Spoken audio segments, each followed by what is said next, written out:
Travis Wayne Goodsell. So the afternoon was spent assuming that there was some problem with the internet speed service.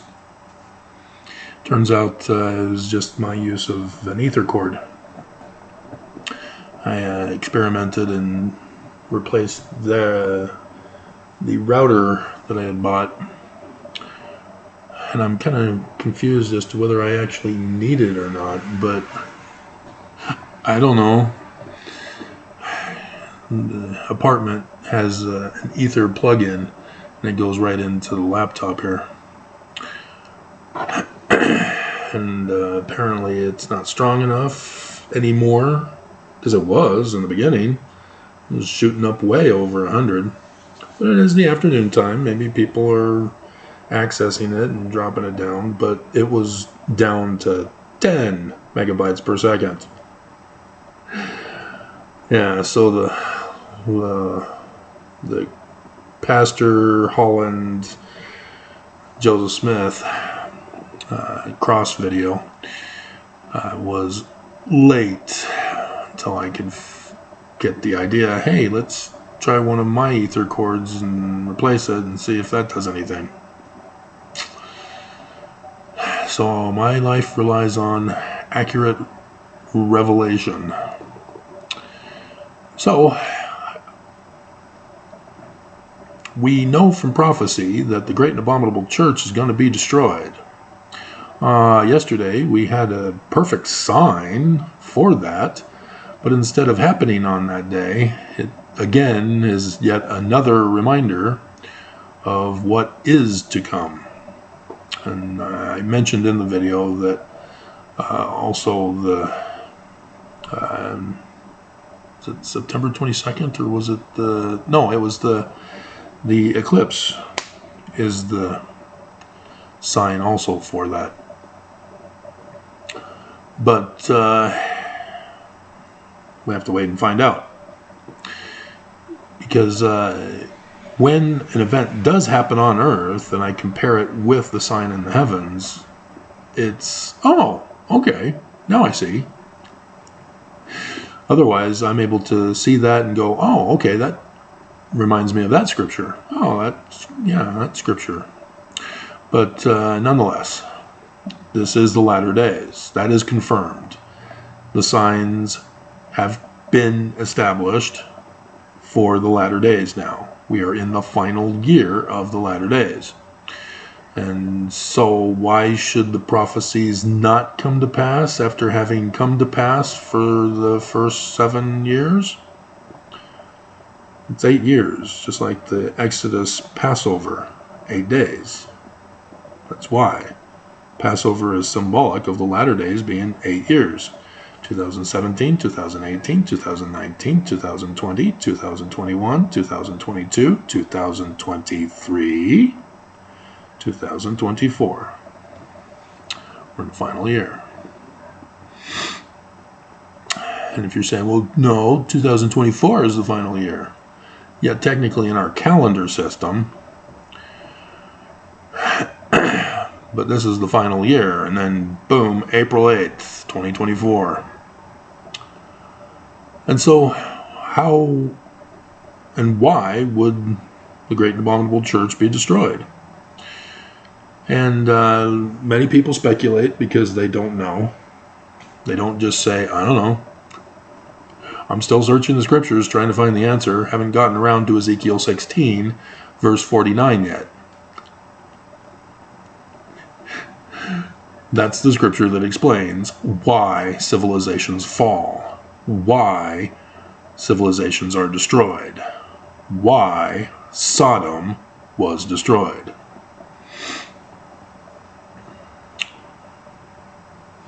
And Sodom's a fun word in Paleo-Hebrew, but it's not quite essential for this.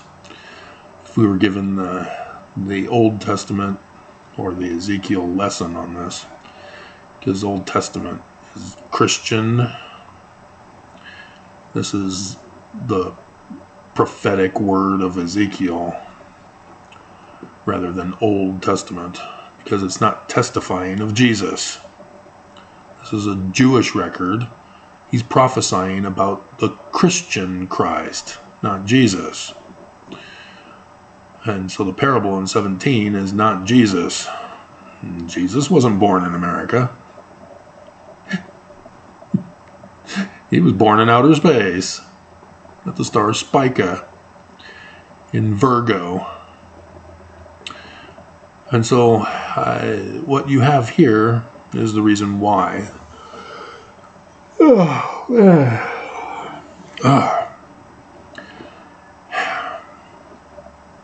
Wearing me down, sitting down all day.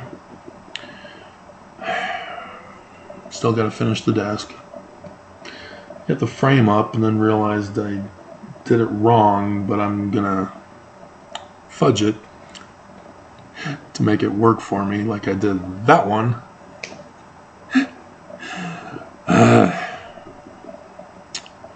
But yeah, I'll be able to move the laptop onto it and get the other computer up and running, probably over there. Move that one over to here, because the 2 ether cords would be more convenient on this one over. So I gotta find a splitter, and if I don't have a splitter, then I'll have to buy a splitter so that I can do videos on that computer and use this one for other purposes, just as the other computer will be used for that purpose that that one computer is doing. So it's a pretty simple concept. It's been portrayed in many a movie, many a play, many a song, many a TV show, etc., etc., etc., throughout history, throughout the world's history. It's that of, well, I'll read it. Behold, this was the iniquity of thy sister Sodom. Homosexuality. No, they don't even mention homosexuality in here. That had nothing to do with the fall of Sodom. Sorry, David Gaunt and the Church of Jesus Christ of Latter-day Saints. Should have listened to me. It is just this. Pride, which Benson correctly identified as self-will rather than love. Fullness of bread. Now, if you're unfamiliar with what that means, it means that they're filthy rich. But it means, as it'll say, and abundance of idleness, not idolatry, idleness. They're lazy because they're rich. Was in her and in her daughters. Neither did she strengthen the hand of the poor and the needy.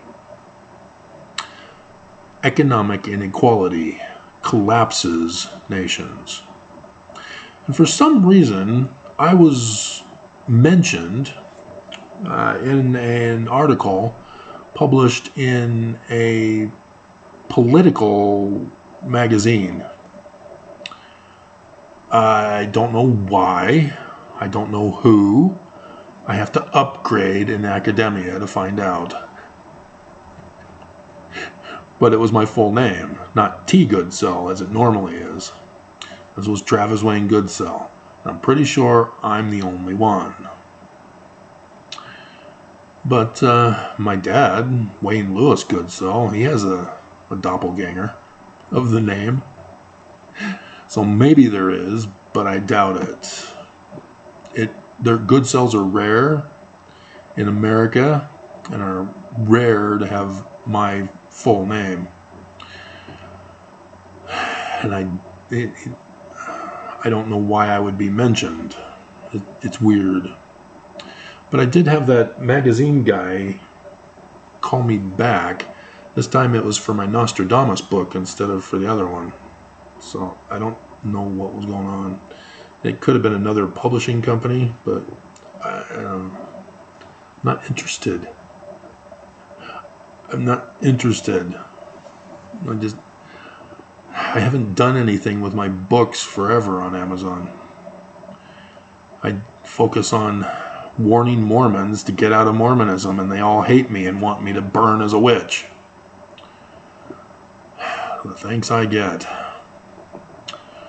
And so, yeah. So is the great and abominable church guilty of being filthy rich? Book of Mormon says yes, it will be filthy rich, and thus poor. They are neglecting the poor. So we need to find this great and abominable church, right, Mormons? Because you don't want to be, ignorant about who the great and abominable church is. They're going to try to deceive you and trick you and take you away from your spiritual witness testimony. You don't want to fall, do you? So you need to find out your enemy. Know thy enemy. I know you don't want to because they're evil, but you need to be aware of them. You need to be wise as a serpent, but innocent as a lamb.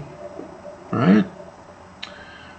So we're looking for a keystone on their temple that will have Lucifer's symbol. Okay?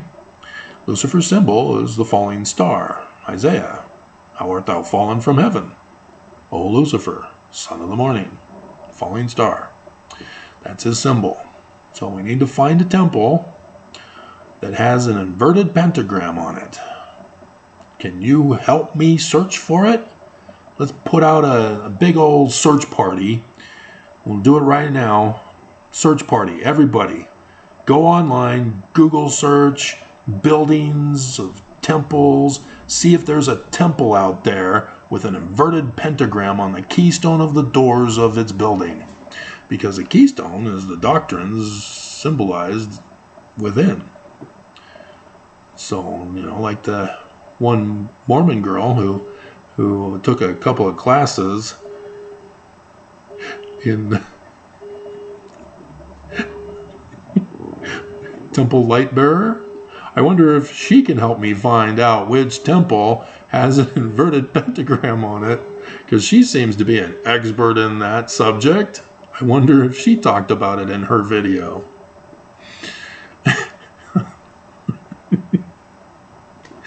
Yes, this is the Church of Jesus Christ of Latter-day Saints, with Jesus, who is the great and abominable church because he's anti-Semitic. And they're filthy rich. And that's the thing. Mormons see that as a good thing, that it proves the church is true. And it didn't to me. It disturbed me. Because I read from the Book of Mormon in Nephi's vision, where he's told, the great and abominable church will be filthy rich. They'll be all over the world. Filthy rich. And I'm going, okay, well, we're 12 million. I think it was back then. Church claims 16 million now. But,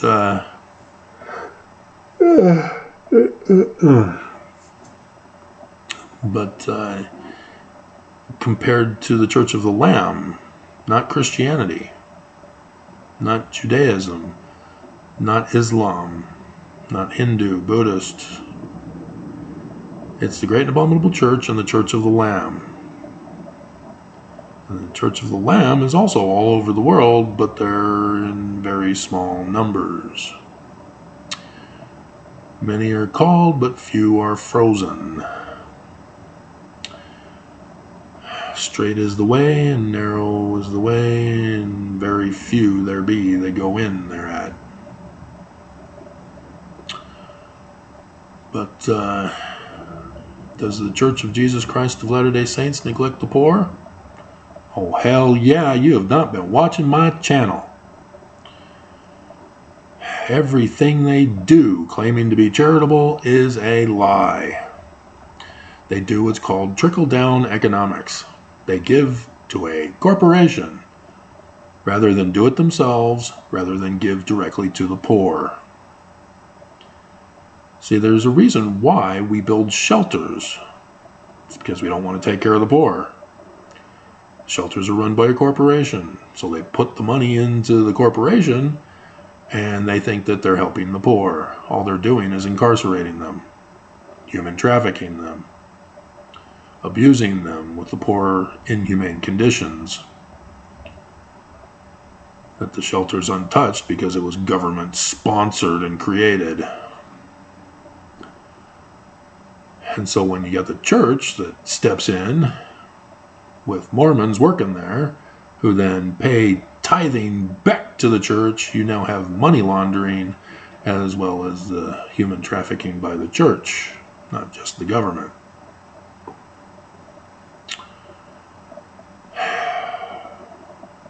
Very sad. Because in case those of you are new, I'm here because I escaped from the shelter after 9 months. And it was a miracle I got in here. So we got some rain. That's nice. Gotta make sure it doesn't come in the window, otherwise I'll have to go close the windows. I've got them on the child safety thing. I didn't realize that until like back when it snowed the other week, or other week.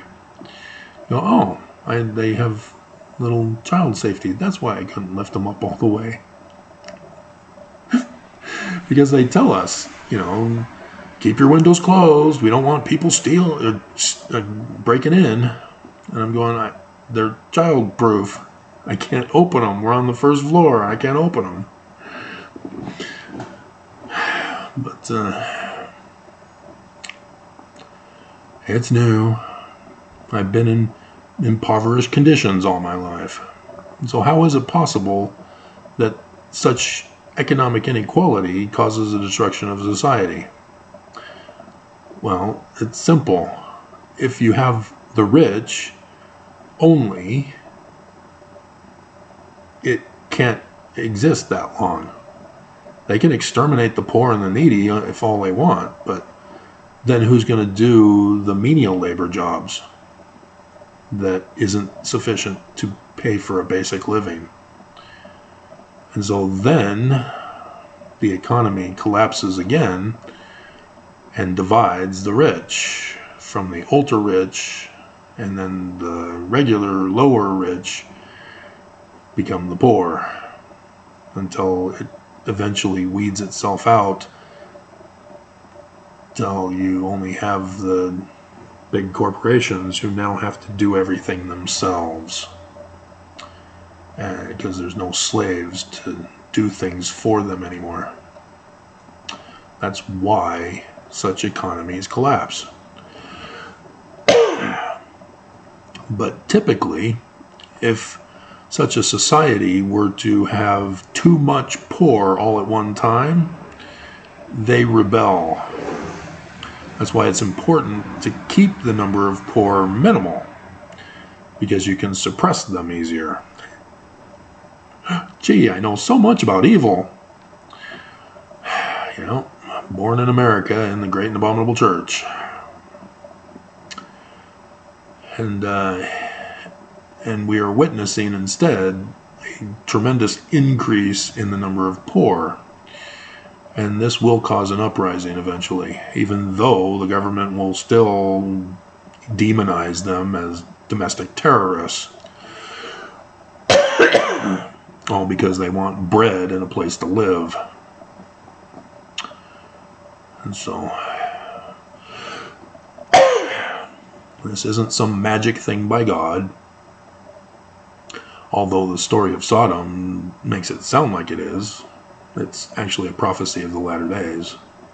Stars falling from heaven, destroying the city. That's the symbol. So, yeah, yesterday was perfect for that. You had stars falling in Virgo, representing the church. And Venus was now in Aries, the sacrificial ram constellation. So the fall of the Great and Abominable Church, which is the bride of the church also. So, but I guess we still have to wait. Very frustrating. Which, yes, it's good. I just got here. I've got a lot of stuff to catch up on, let alone a lot of stuff left to do still.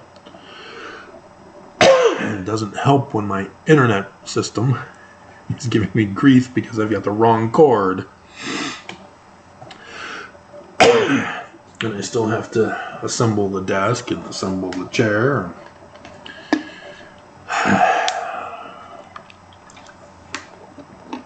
But I am am getting help. That's good. Apparently there's a problem with the numbering. It's still coming. The 1830 Book of Mormon compared with the 1981 Book of Mormon, a side-by-side comparison. I'll post it on Academia, because I just don't, I want to get paid for it. I want to give my knowledge away for free. And so thanks to the church and their evil, I'm set for life. So, no sense in going over that, but this is the last year though. So I am well aware of the deadlines.